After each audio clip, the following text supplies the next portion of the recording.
নমস্কার সবাইকে। আজকে আমরা কথা বলবো, যদি আমরা বিল হারিয়ে ফেলি বা বিল ডাউনলোড করতে চাই, তাহলে আজকে আমরা চলে যাব গুগলে। ওখানে লিখব ইলেকট্রিক বিল, এবার নিচেই চলে আসলো এবং আমরা ওয়েলকাম টু WBTCL এ চলে যাব। ওখানে চলে যাব, এখানে দেখো ভিউ বিল বলে আছে, সেই অপশানটি ক্লিক করব। নিচের দিকে দেখতে পারবে তোমরা ভিউ বিল অপশানটা ক্লিক করবে সঙ্গে সঙ্গে, এবং পোর্টালটা একটু স্লো। ভিউ বিল খুলে যাবে, এরকম একটা পেজ খুলে যাবে তোমাদের সামনে। এটি জুম করে নেবে। তো তোমাকে প্রথমে কনজিউমার আইডি, বিলের উপর দিকে দেখবে কনজিউমার আইডি বলে থাকবে, সব শর্ট ফর্মে লেখা থাকে বিলের উপরে। তো কনজিউমার আইডিটা দিয়ে দেবো, প্রথমে আমরা লিখে দেবো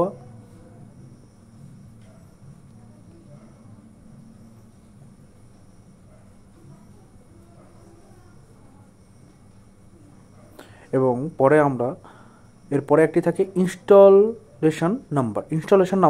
সেই ইনস্টলেশন নাম্বারটা কনজিউমার আইডির ঠিক নিচেই থাকে, এবং তোমরা দেখে নেবে শর্ট ফর্মে লেখা থাকে INST।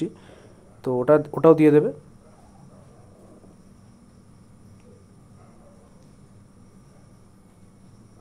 এবং আমরা ক্যাপচাটা দিয়ে দেবো, যে ক্যাপচাটা আছে উপরে লেখা, সেই ক্যাপচাটা লিখে দিলাম। এবার ভেরিফাইতে ক্লিক করব, এবং দেখতে পারবে তোমাদের যে পুরনো বিলগুলো, সেই বিলগুলো এক এক করে এখানে দিয়ে দেবে। এখানে তোমরা যেটা চাই সেটা দরকার